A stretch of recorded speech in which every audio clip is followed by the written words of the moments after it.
Hi everyone, my name is Janelle Schulman, and for my Make a Difference project, I chose transparency in medical billing. So what is the problem?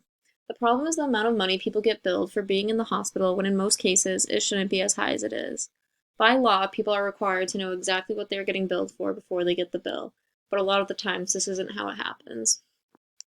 For example, when women go into labor to give birth, her and her family get billed thousands and thousands of dollars just to bring life into the world, regardless of if they receive an epidural or not. This is just one example. There is major transparency in all medical billing. What is an ethical issue, and how is this an example of an unethical one? An ethical issue is the right doings and decisions made by a person on a specific situation. Therefore, an unethical issue is the opposite of that, meaning it's the wrongdoings and decisions made by people on a specific situation. Transparency in medical billing is an unethical issue because there are many medical situations in which patients are surprised by what they are being billed. Situations where this tends to happen. If a patient goes into emergency surgery or surgical care unexpectedly, they might come to find out that their surgeon or anesthesiologist is not covered by their insurance, causing them to pay more out of pocket. Based off of that example, you can tell that that's just very unethical. They had no idea that they would be going into emergency surgery or whatever the case is, and they had no choice but to go into surgery. And now they're getting paid more or charged more. Another example of how transparency in medical billing is unethical is how, depending on a patient's plan, some must pay more for procedures than someone else would for the same procedure but different plan.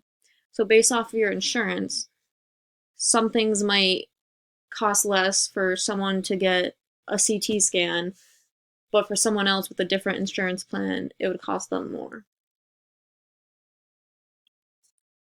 Laws involved in this.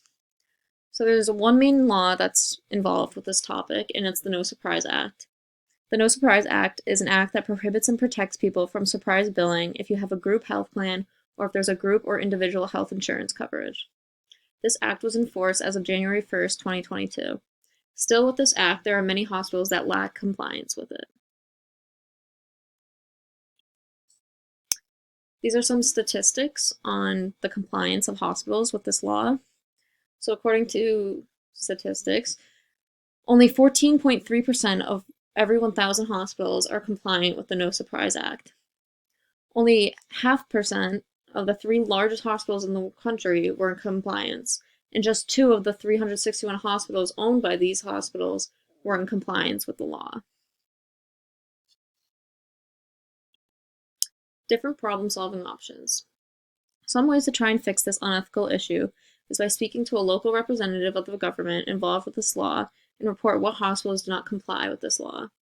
You can speak to the chief of departments for the areas this happens the most in, for example, surgery and labor and delivery. You can speak out at interventions. You could protest outside of the hospitals, or you could have medical professionals within the hospital sign petitions to make a change.